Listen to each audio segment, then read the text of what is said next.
I'm happy to show off about how hard my mum worked for us, but like, yeah, my mum would, she would clean houses in exchange for like a dance class or a music lesson or something like that, because she wanted me to have the best chance possible. But yeah, I didn't have like an amazing educational background. I certainly wasn't going to like the theatre or nothing like that. That didn't happen until much later, where my uncle Greg, amazing man. I think my family must have seen something in me, performative or something, and then he took us to the theatre. He paid for us to go to the theatre. And I remember being like, what is this? What is this? Like, I've never obviously ever experienced anything like that. But yeah, like we had people around us help us with like shopping and food shopping and stuff when my mum was really struggling. Yeah, so, but it was all I knew. So I don't know, like funnily enough, the most working class I've felt is in this industry. That is really where I was like, oh, crikey, like, okay, we've had different lives. Because when you grow up, like my fellas working class, and we sort of say to each other, like, when you grow up, council, like everyone's council, because you're in a council estate, and like you're sort of like, I know that there were families worse off than us in the estate or whatever, but it wasn't until I sort of got into this industry that I was like, oh man, wow. Like, I just knew I'd have to work hard, but I thought I was going to do that anyway. But it wasn't until I got in that I was like, oh no, I have to work really, really hard. For me, like the theatre for me was the place I went once a year when the school did a trip to the panto. Yeah. Like that was like all it was for me. And Yeah. like, you know, things like art galleries and stuff like that, like absolutely not. No, like never. Absolutely like, not. no way. No way. And like, but also I didn't have people that would come into our flat that would talk about these things either. Yeah. And that's not in any way a determining factor of someone's intelligence. That is not. No.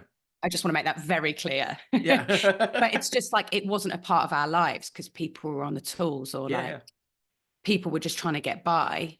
So that, I feel like, you realize those sorts of things. You're like, oh, a lot of people have grown up around journalists or directors or whatever. And these conversations aren't the same as I would have heard around a dinner table. Like we didn't sit around the dinner table. That wasn't a thing either. But like me, like my partner, like my family members, we don't come from, most of the time, you don't come from those stable backgrounds or the most domestically ideal situations.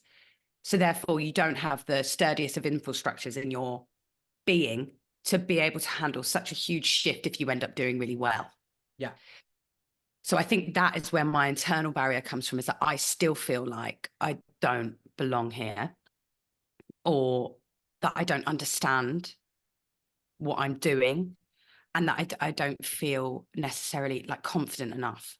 That is where my biggest obstacle is this lack of confidence. I absolutely don't walk into rooms feeling unapologetically me. I feel very apologetically me, and don't feel like, oh, this part was meant for me. I don't feel like, oh, I'm meant to. I don't feel any of those things. I mostly feel nervous and anxious and like I don't belong there. But yeah, there are certain things that I probably wouldn't get away with, like even the way I think I can conduct myself. I think if a posher person was to even like something as simple as like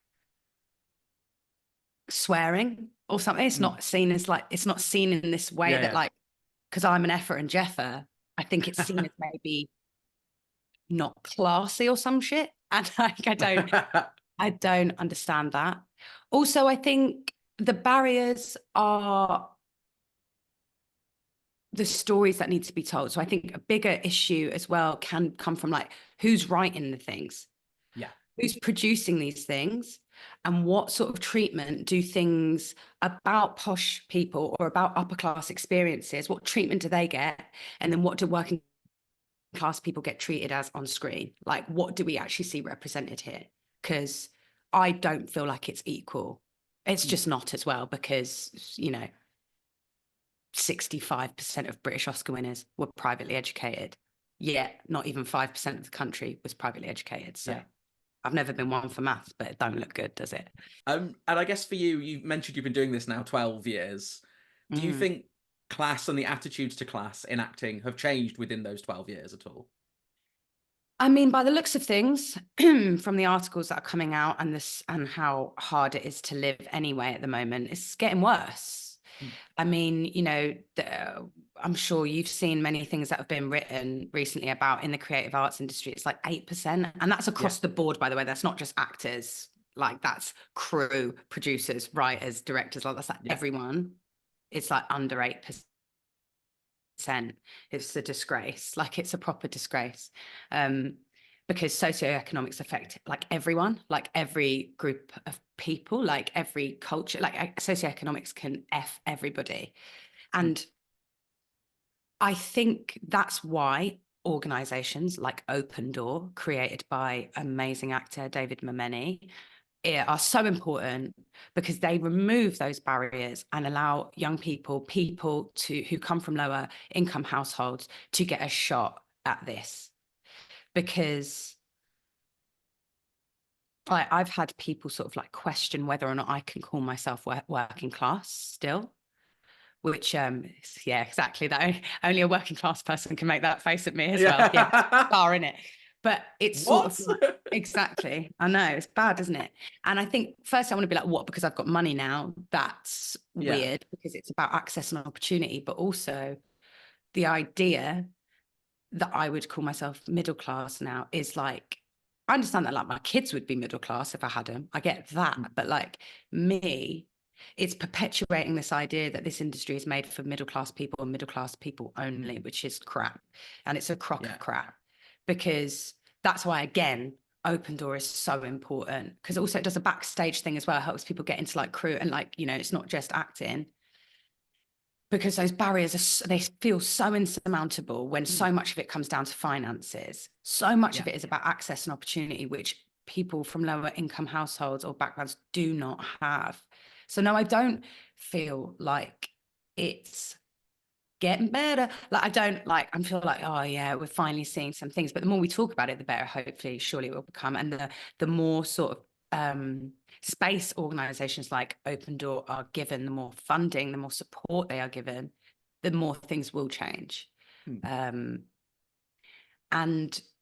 we have to unpick this idea that there are certain people that own this space, when actually working class people have the most incredible stories to tell. I mean, we've already discussed here our background, and you know, those are stories in themselves, aren't they? And I guess as a final question then, what advice would you give to working class people wanting to enter your industry now?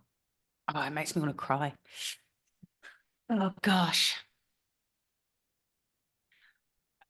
My fella read me a tweet recently, and it was from a young woman who was talking about class in the industry. And she was talking about how if working class people have sort of managed to, again, quote unquote, like make it, she said it was usually down to very like unique circumstances that they get there, right?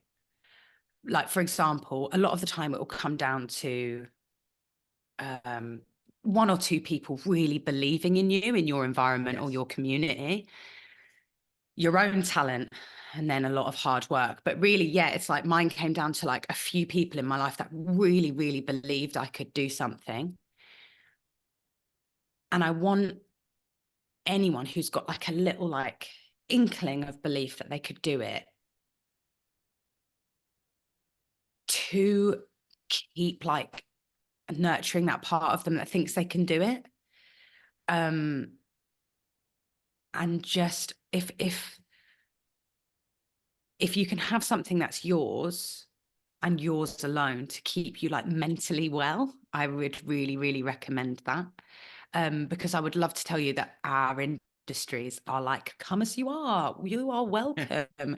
It's not like, I don't think it is. So I think you need something that's like yours and yours only, that grounds you and keeps your nervous system in check, because it's a very scary place.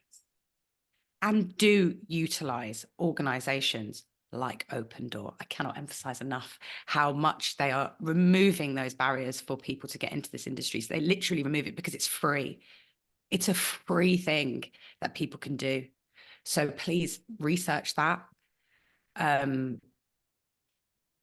like believe that your story is like, you have a really good story like to tell. Yeah. But it's really hard. It's really hard. You can't sugarcoat it, can you? It is. No, it's hard. It's hard. It really is. Well, we've had a very serious conversation, but I would like to end it by saying how much I'm looking forward to Eloise getting her lead series. Hey, mate, me too. It'll be great, won't it? Let's go wild. I'm thinking let's just go full celebrating a goal at your football club like mad. Do you know what I mean? I want it to be wild. That's it. Like, glasses of lemonade in the air. Splinging them. Yeah. Thank you, Tom. Like, what a pleasure to meet you.